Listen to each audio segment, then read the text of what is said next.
الحمد لله نحمده ونستعينه ونستغفره ونؤمن به ونتوكل عليه ونعوذ بالله من شرور أنفسنا ومن سيئات أعمالنا من يهده الله فلا مضل له ومن يضلله فلا هادي له ونشهد أن لا إله إلا الله ونشهد أن سيدنا ومولانا محمدا عبده ورسوله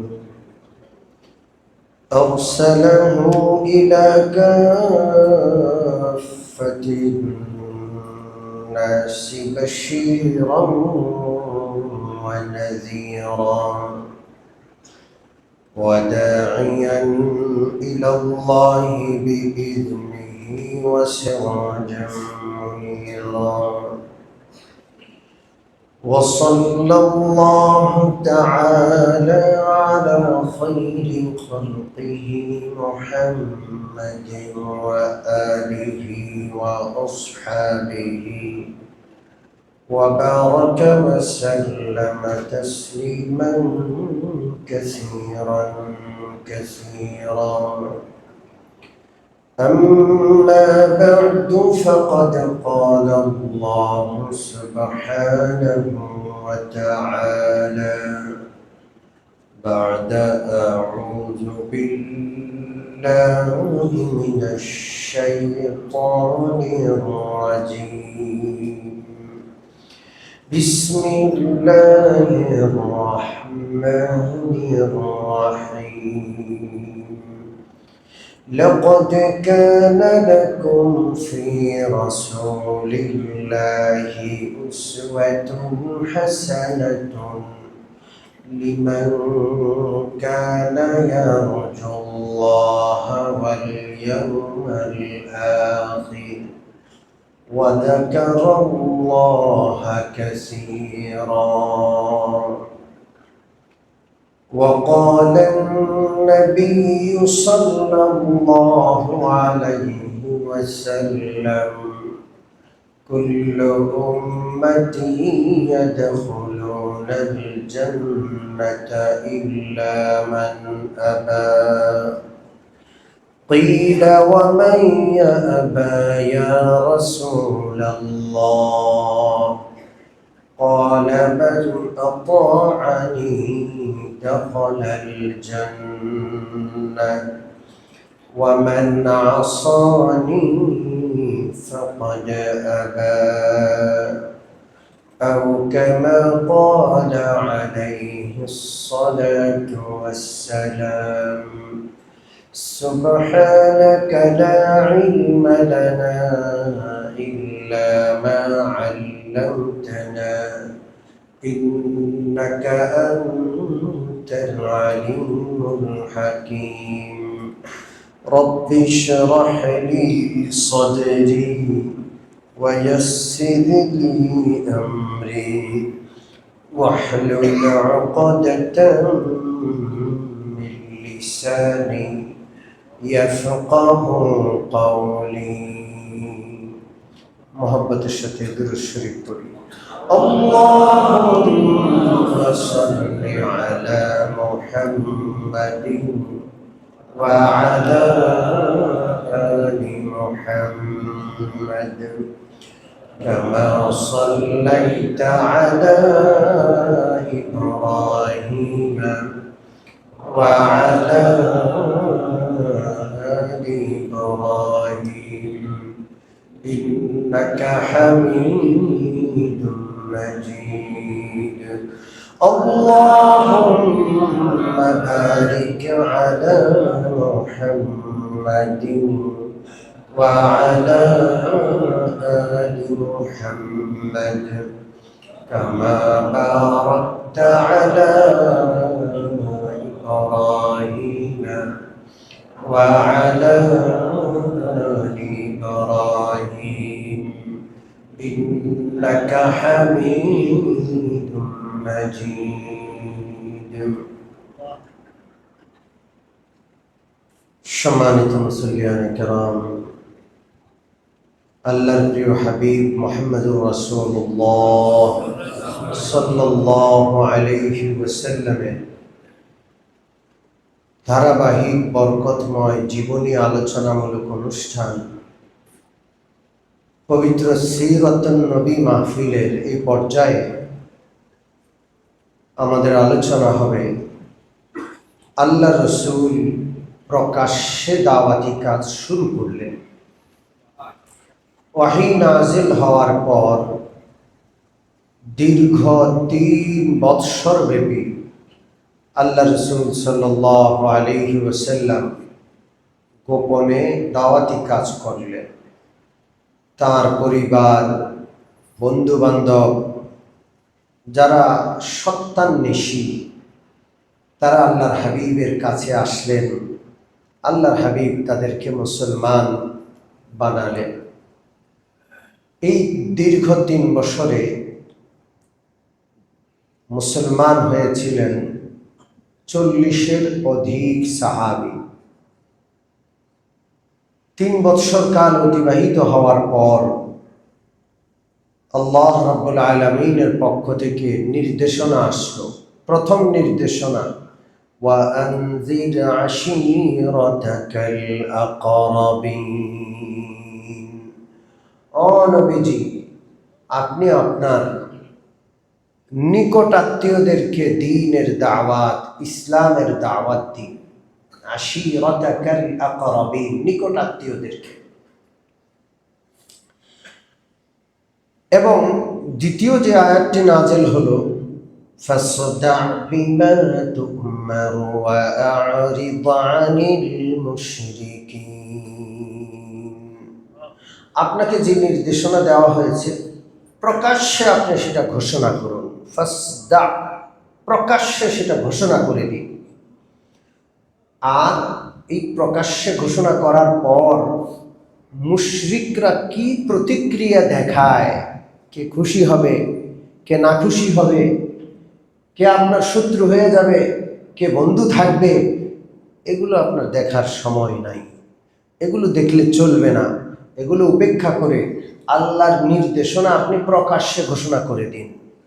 এটা কার নির্দেশ? ইসলামের বিধানগুলো এভাবে পৌঁছাইতে হয়। কত সুন্দর ভাষায় বলার চেষ্টা করা হয়, কত নম্র ভাষায় উপস্থাপন করার চেষ্টা করা হয়।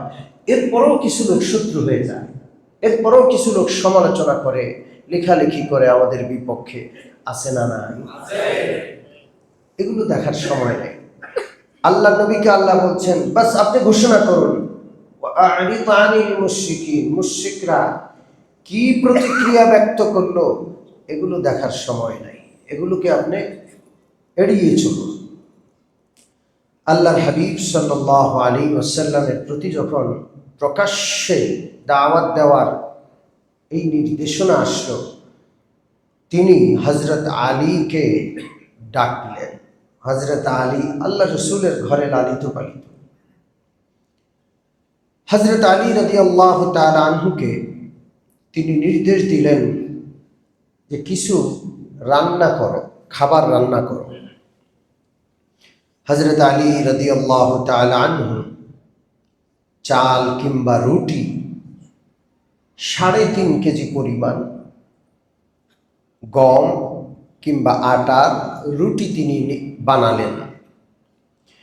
এরপর আল্লাহ রসুল নির্দেশ দিলেন, বকরি অর্থাৎ ছাগলের একটা হাতা বা একটা পায়া রান্না করো।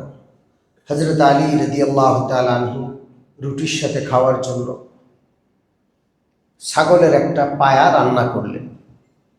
আল্লাহর হাবিব আরও নির্দেশ দিলেন যে 1 পেয়ালা দুধের ব্যবস্থা করো। হযরত আলী এই 3টা আইটেমের ব্যবস্থা করলেন।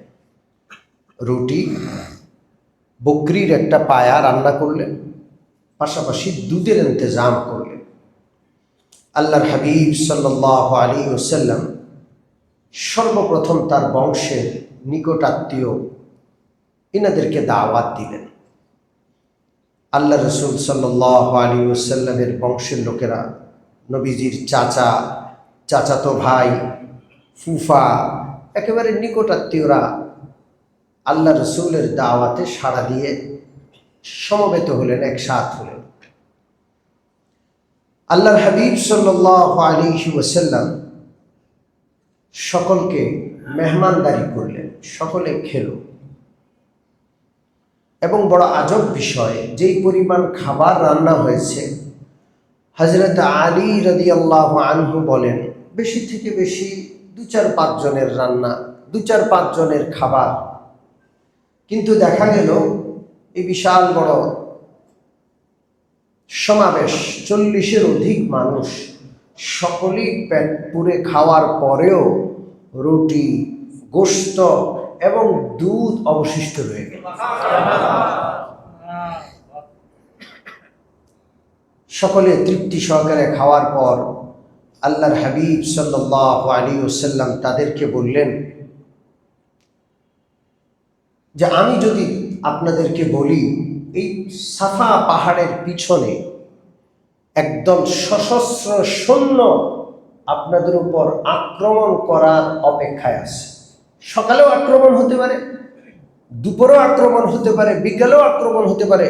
শত্রু বাহিনী আক্রমণের প্রস্তুতি নিয়ে আছে সাফার পাহাড়ের পিছনে। এই সংবাদ যদি আমি আপনাদেরকে দেই, আপনারা আমার সংবাদ সত্য বলে মানবেন?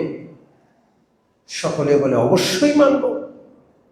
কারণ হে মুহাম্মদ, আপনি ইতিপূর্বে কখনো মিথ্যা বলেননি। আপনি যা বলেছেন জীবনে সবই সত্য বলেছেন। আপনি যদি এটা বলেন, এটাও সত্য বলে আমরা মানি। আল্লাহর হাবিব সাল্লাল্লাহু আলাইহি ওয়াসাল্লাম বললেন, কোন সেনাবাহিনী সশস্ত্র অবস্থায় তোমাদের উপর আক্রমণ করবে, এটা যত ভয়ঙ্কর খবর, এর চেয়েও ভয়ঙ্কর বিষয় তোমাদেরকে সংবাদ দিতে চাই। সেটা হলো তোমাদের উপর আল্লাহর আযাব অতি নিকটে। তোমরা শিরিক করছো, আল্লাহর সাথে শরীক করছো, মূর্তি পূজা করছো, এটার কারণে আল্লাহর আযাব মাথার উপর এসে গেছে। যদি তাড়াতাড়ি করে শিরিক না ছাড়ো, আল্লাহ পাকের একত্ববাদের উপর বিশ্বাস স্থাপন না করো, তাহলে আল্লাহর আযাব তোমাদের উপর আপতিত হবে। আল্লাহর আযাবের সংবাদ আমি তোমাদেরকে দিচ্ছি।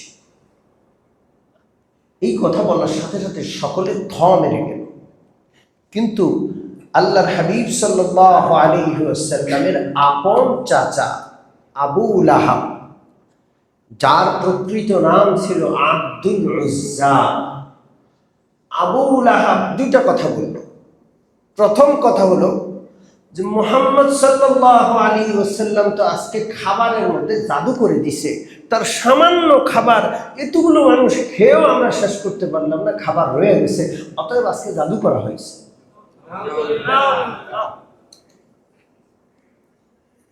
দ্বিতীয় যে কথাটা বলল যে হে মুহাম্মদ, হে ভাতিজা, এই কথা বলার জন্য আমাদের ডাকছো? আমাদের বাপ দাদার হাজার বছরের মূর্তি পূজা বাদ দিয়ে, হাজার হাজার মূর্তি পূজা করি, সব বাদ দিয়ে এক আল্লাহর ইবাদত করতে হবে, এই কথা বলার জন্য আমাদের ডাকছো? তাব্বান লাকা আলিহাযা জামাতানা, ও মুহাম্মদ তুমি ধ্বংস হয়ে যাও, এই কথা বলার জন্য বুঝি আমাদেরকে ডাকলা? এই কথা তো বললো, বদদোয়া তো দিল, আল্লাহ রসুলের প্রতি অভিশাপ দিল। অভিশাপ দিয়ে ক্ষান্ত হয় নাই, এত পরিমাণ ক্ষেপে গেল যে আল্লাহ রসুলের দিকে বারবার তেড়ে আসছে, যেন আক্রমণ করবে। হাতের কাছে একটা পাথর পেয়ে পাথরটাকে মাথার উপর উঠাইছে, প্রিয় নবীর গায়ে পাথর মেরে দিবে। আর শুধু বারবার ধ্বংসের বদদোয়া দিচ্ছে, তাব্বান লাক, তুমি ধ্বংস হও, তুমি ধ্বংস হও, বারবার এই কথা বলছে। লোকজন আবু লাহাবকে ধরে এই বিষয়টা থেকে ক্ষান্ত করলো, তার পাথর কেড়ে নিল, তাকে শান্ত করলো। কিন্তু আল্লাহ রসুল সাল্লাল্লাহু আলাইহি ওয়াসাল্লাম কত সুন্দর করে দাওয়াত দিলেন, আর এই লোকটা এত পরিমাণ অপমান করলো প্রিয় নবীকে। সেখানে মুসলমানরা ছিলেন যারা ইতিপূর্বে আল্লাহ রসুলের কাছে মুসলমান হয়েছেন। আল্লাহ রসুলকে আবু লাহাব বদদোয়া দিচ্ছে, এটা দেখে তারা সইতে পারছিল না। তাদের মন থেকে আবু লাহাবের ব্যাপারে উল্টা বদদোয়া আসছে, কিন্তু তারা চুপচাপ, কেউ কথা বলেনি। কথা বললে পরিবেশ আরো নষ্ট হবে। কিছু সময় এমন আছে যে সময়গুলোতে চুপ থাকা উচিত। সেই সময়তে যদি সবাই কথা বলা শুরু করে, পরিবেশ আরো বিশৃঙ্খল হয়ে যায়। এই জন্য সাহাবারা তখন চুপ, কারণ আবু লাহাব একা দুষ্টমি করছে, তার আওয়াজ বন্ধ হয়ে গেলে তো রাসূলুল্লাহ বলছেন রাসূলুল্লাহর আওয়াজটাই উঁচা থাকবে। সবাই যদি বলা শুরু করে, কারো আওয়াজ কেউ শুনবে না। আল্লাহ রাব্বুল আলামিন আবু লাহাবের জবাব দিলেন সমস্ত সাহাবীদের পক্ষ থেকে। সূরাতুল লাহাব নাজিল করলেন, সাথে সাথে নাজিল হলো বিসমিল্লাহির রহমানির রহিম। তাব্বাত ইয়াদা আবি লাহাবিন ওয়া তাব মা আগনা আনহু মালুহু ওয়া মা কাসাব سيصلى نارا ذات لهب وامرأته حمالة الحطب في جيدها حبل من مسد। এই সূরা তৎক্ষণাৎ নাযিল হলো। মহান আল্লাহ তাআলা বলছেন, আবু লাহাব বলে মুহাম্মদ ধ্বংস হোক, আর আল্লাহ বলছেন আবু লাহাব ধ্বংস হোক। কে বলছেন? তাব্বাত ইয়াদা আবি লাহাব, আবু লাহাব ধ্বংস হোক। ওয়া তাব, আরে আবু লাহাব তো ধ্বংস হয়েই গেছে। কারণ এটা কে বলছেন? আল্লাহ বলছেন, মানে ধ্বংস হয়ে গেছে আবু লাহাব। তার ধ্বংস দুনিয়া আখিরাত উভয় জাহানে। মা আগনা আনহু মালুহু ওয়া মা কাসাব, দুনিয়াতে তার উপার্জিত যা আছে কোনো কিছুই তার উপকারে আসবে না। টাকা, সম্পদ, ধন সম্পদ, সন্তান সন্ততি, কোনো কিছুই তার কোনো উপকারে আসবে না, তার ধ্বংস নিশ্চিত। এটা কে বললেন? আল্লাহ। এটা তো দুনিয়ার ব্যাপার। সায়াসলা নারান যাতা লাহাব, যখন পরকাল আসবে সে আগুনের ভিতরে প্রবেশ করবে, প্রজ্বলিত আগুন, আগুনের ভিতরে সে ঢুকবে। কে বলছেন? আল্লাহ। এখানে একটা কথা বলি, আবু লাহাবের নাম আব্দুল উজ্জা, তো তার নাম আবু লাহাব কেন হল? মক্কায় যত মানুষ ছিল সবচাইতে বেশি উজ্জ্বল চেহারা, সুন্দর চেহারা ছিল আবু লাহাব। আবু লাহাব মানে সুন্দর চেহারাওয়ালা মানুষ, তার চেহারার মধ্যে যেন বাতি জ্বলে, তার চেহারা থেকে যেন আলো ঠিকরে পড়ে, এমন সুন্দর চেহারা। কিন্তু নবীজির সাথে বেয়াদবি করার কারণে এই চেহারার সৌন্দর্য কোনো কাজে আসছে না। শুধু আবু লাহাব রাসূলুল্লাহর সাথে বেয়াদবি করেছে তা না, আবু লাহাবের বিবিও বেয়াদবি করেছে। তার স্ত্রীর নাম ছিল উম্মে জামিল। ওয়ামরাআতুহু হাম্মালাতাল হাতাব ফি জিদিহা হাবলুম মিন মাসাদ, তার স্ত্রীও, সে যেমন জাহান্নামের প্রজ্বলিত আগুনের ভিতরে প্রবেশ করবে, ঢুকবে, তার স্ত্রীও জাহান্নামের আগুনের ভিতরে ঢুকবে। কারণ সে হাম্মালাতাল হাতাব, সে বনে গিয়ে কাঁটা সংগ্রহ করত। কি সংগ্রহ করত? কাঁটা সংগ্রহ করে এনে আল্লাহর হাবিব সাল্লাল্লাহু আলাইহি সাল্লাম যেই পথ দিয়ে হাঁটেন সেই পথে কাঁটা বিছাইত। এই দুষ্ট মহিলা রাসূলুল্লাহকে কত রকমের কষ্ট দিল। ফি জিদিহা হাবলুম মিন মাসাদ, নবীজিকে দেখলে গালমন্দ করত, নবীজিকে দেখলেই সে মহিলা অভিশাপ দিত। মহিলারা যখন, মহিলাদের কারো যদি মুখ বেশি চলে, এটা বড় মারাত্মক অবস্থা হয়, ঠিক কি ঠিক না? পুরুষ বেশি বললে এত সমস্যা না, মহিলারা তো এমনি একটু কথা বেশি বলে, আর সেই জায়গায় যদি মুখ খারাপ হয়, মুখ যদি বেশি চলে, বাচাল হয়, এই মুখের আর কোনো কি থাকে না, সীমানা। এই মহিলা এমনই ছিল, নবীজিকে যেখানেই দেখতো অভিশাপ দেওয়া শুরু করতো, গালমন্দ করা শুরু করতো, তেড়ে আসতো নবীজিকে মারার জন্য। এই জন্য আল্লাহ তাআলা বলছেন, ফি জিদিহা হাবলুম মিন মাসাদ, কিয়ামতের দিন তার গলায় রশির বেড়ি পড়ানো হবে, জাহান্নামের দড়ি তার গলায় লাগানো হবে। বর্ণনায় আছে এটা লোহার দড়ি হবে এবং আগুনে গরম করা তাতানো দড়ি হবে, যে দড়ি তার গলার বেড়ি হিসাবে তার গলায় বাঁধা হবে। এই সূরা যখন নাজেল হয়, আল্লাহ রসুলকে তো আর কেউ বদদোয়া করে না, ওরা দুইজনেই করে। কিন্তু এই সূরা নাজেল হওয়ার পরে সকলের মুখে মুখে এই সূরা, সকলের জবানে আবু লাহাবের জন্য অভিশাপ। যাবে কোথায়? কারণ এই সূরা কে নাজেল করেছেন? এটা সবার মুখে মুখে। এখন জেদ আরো বেড়ে গেল। আল্লাহ রসুলের জীবনীতে লেখে, আল্লাহ রসুলের দুইজন কন্যা হযরত রুকাইয়া এবং হযরত উম্মে কুলসুম, এই দুই কন্যাকে আবু লাহাবের দুই ছেলের সাথে বিবাহ দেওয়া হয়েছিল। আবু লাহাবের দুইটা ছেলে, একটার নাম উতবা। হযরত রুকাইয়াকে বিয়ে দেওয়া হয়েছিল উতবার সাথে। আবু লাহাবের আরেকটা ছেলে, ছোট ছেলে, নাম উতাইবা। আল্লাহ রসুলের কন্যা উম্মে কুলসুমকে উতাইবার সাথে বিয়ে দেওয়া হয়েছে।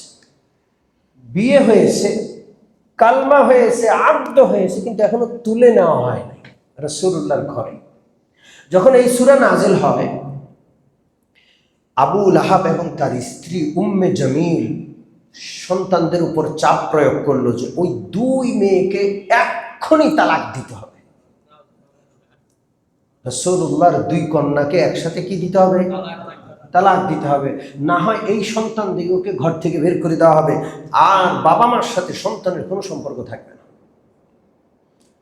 আবু লাহাবের চাপে পড়ে উভয়ে তাদের স্ত্রীকে, আল্লাহ রসুলের দুই কন্যাকে একসাথে তালাক দিল।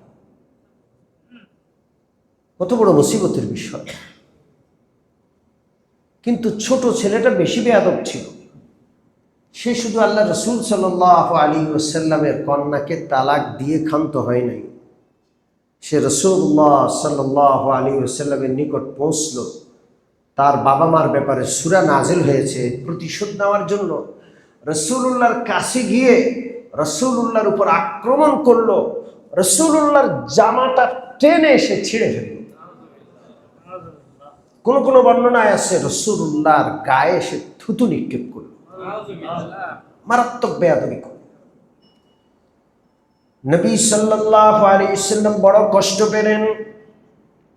আল্লাহ রাব্বুল আলামিনের দরবারে বদদুয়া দিয়ে বসলেন, আল্লাহুম্মা সাল্লিত আলাইহি কালবাম মিন কিলাবিক। আল্লাহ গো, আপনার কত কুত্তা আছে দুনিয়াতে, আপনার কত কুকুর আছে, একটা কুকুরকে ওর উপরে লেলিয়ে দেন। বাস বদদুয়া, আর কিচ্ছু বলেন নাই। নবী সাল্লাল্লাহু আলাইহি ওয়াসাল্লামের এই একটা কথা, একটা বাক্য যে জবান দিয়ে বের হয়েছে, আবু লাহাবের কানে যখন গেল, আবু লাহাবের কলিজায় লেগে গেল, সর্বনাশ, মুহাম্মদুর রাসূলুল্লাহর কোনো কথাই তো এদিক সেদিক হয় না। এই শব্দ, এই বাক্য যেহেতু মুহাম্মদুর রাসূলুল্লাহর জবান দিয়ে বের হয়েছে, এটা একদিন না একদিন প্রতিফলিত হবেই হবে। সবসময় ভয় পাইতো যে উতাইবার না জানি কোনো সমস্যা হয়, না জানি উতাইবার উপর কোনো পশু আক্রমণ করে বসে, না জানি উতাইবা আক্রান্ত হয়ে বসে। সবসময় সতর্ক পাহারা রাখত। রাতের বেলায় নিজে ঘুমাইলো, ঘরের চতুর্পাশে চৌকিদার রাখত। একবার আবু লাহাব ব্যবসায়িক সফরে সিরিয়া যায়, অন্য সন্তানগুলো নাই, এই জন্য উতাইবাকে সঙ্গে নিয়ে যায়। গোটা পথে অতিক্রম করতে গিয়ে যখনই রাত হয় পাহারা বসায়, নিজের সন্তানের জন্য আলাদা পাহারা বসায়। কারণ মনে ভয়, মুহাম্মদুর রাসূলুল্লাহর জবানে তার জন্য বদদোয়া, কখন জানি কি হয়ে যায়। এমন একটা এলাকায় গিয়া পৌঁছল, চতুর্দিকে বন আর জঙ্গল। এই জঙ্গলে হিংস্র প্রাণী ভরপুর। এটা সবার থেকে শুনে মারাত্মক ভীত সন্ত্রস্ত হয়ে যায়। কি ব্যবস্থাপনা গ্রহণ করলো? সবার কাফেলায়, ব্যবসায়ী কাফেলার যত মালপত্র আছে সবগুলো জমা করলো, একেবারে স্তূপ হয়ে গেল। ওই স্তূপের উপরে নিজের সন্তানের রাত্রে ঘুমানোর বিছানা করল। আর এই মালের চতুর্পাশে পুরা কাফেলার লোকেরা সবাই বিছনা করে ঘুমাইল, যে সবাই মরলেও ও মরবে না। যদি কোনো প্রাণী, বাঘ, বল্লুক বা কোনো হিংস্র প্রাণী আক্রমণ করে, আগে ও নিচের গুলোরে করবে, তারপরে বুঝে যাবে উপরে যায় কি না।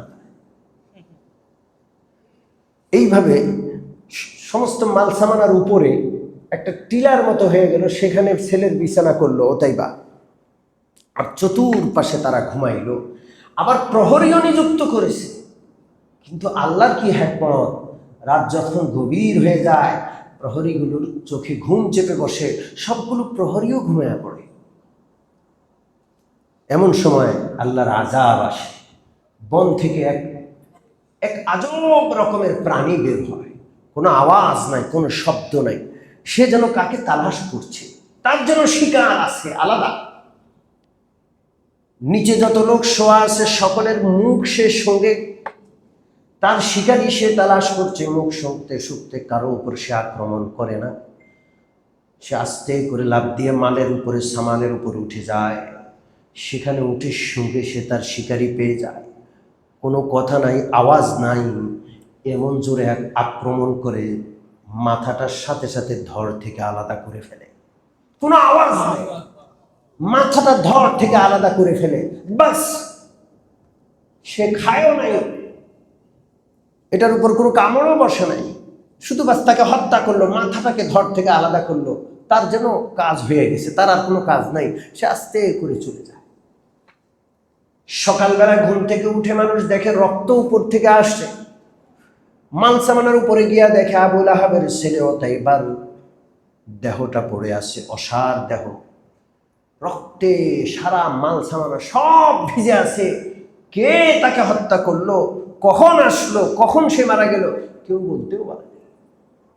আবু লাহাব বিলাপ করে করে কাঁদছে, মাটিতে গড়াগড়ি করে কাঁদছে তার এই সন্তানের জন্য। এরপরেও সে ঈমান আনে নাই। আল্লাহ রাব্বুল আলামিন আবু লাহাবের ধ্বংসের সূরা নাজিল করলেন। আবু লাহাব ধ্বংস হয় বদরের যুদ্ধে, যখন আবু জাহেল সহ মক্কার সব কাফেররা মদিনায় আক্রমণ করার জন্য যায়।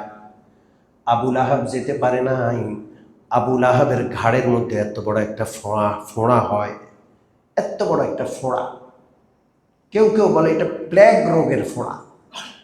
এই সামান্য একটা ফোঁড়া, এই ফোঁড়ার বিষে তার সারা দেহটা কালো হয়ে যায়, নীল হয়ে যায়। আর এই ফোঁড়ার মধ্যে পচন ধরে, এমন কঠিন পচন, এই একটা মানুষের একটা ফোঁড়ার পচনের গন্ধে সারা মক্কার লোকেরা যেন টিকতে পারে না। আর প্লেগ মহামারী, ছোঁয়াচে বিমারি, ছোঁয়াচে রোগ, এই জন্য তার কাছে কেউ যায় না। দুর্গন্ধে তার কাছেও কেউ যায় না। আবার এটা ধরলে, এটার মধ্যে হাত দিলে না জানি আবার কার গায়ে চলে যায়। এই জন্য সবাই তাকে ঘৃণা করছে। তার ছেলে, তার বউ, তার আত্মীয় স্বজন তাকে মানুষের ঘৃণা থেকে, দুর্গন্ধ থেকে বাঁচার জন্য তাকে জঙ্গলে ফেলে দিয়ে আসে। কোথায় ফেলে দিয়ে আসে? জঙ্গলে ফেলে দিয়ে আসে। এই ফোড়ার ব্যথায় জঙ্গলে সে কখন মরে পচে গলে দুর্গন্ধ হয়ে, সারা জঙ্গল দুর্গন্ধ হয়ে মক্কার বসতিতে পর্যন্ত দুর্গন্ধ ছড়ায়।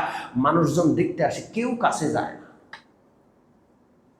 পরে টাকা দিয়ে, পয়সা দিয়ে গোলাম ঠিক করা হলো, যারা ওকে কোনো রকম দাফন করবে, কোনো রকম মাটির তলায় গাড়াবে।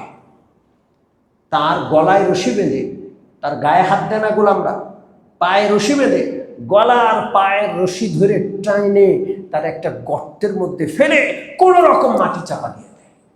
এই হলো আবুল আহাবের পরিণতি।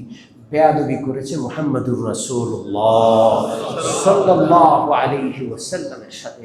রাসূলুল্লাহকে বদদোয়া দিছে, সে বদদোয়া রাসূলুল্লাহর লেগেছে না, বরং আল্লাহ তাকে বদদোয়া দিয়েছে।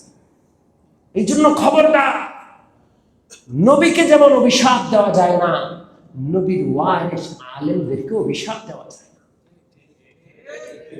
নবীর বিপক্ষে যেমন অবস্থান নেওয়া যায় না, নবীর ওয়ারিস আলেমদের বিপক্ষেও অবস্থান গ্রহণ করা যায় না। না জানি কখন আল্লাহর আযাবে গ্রেফতার হয়ে যায়, সাবধান থাকতে।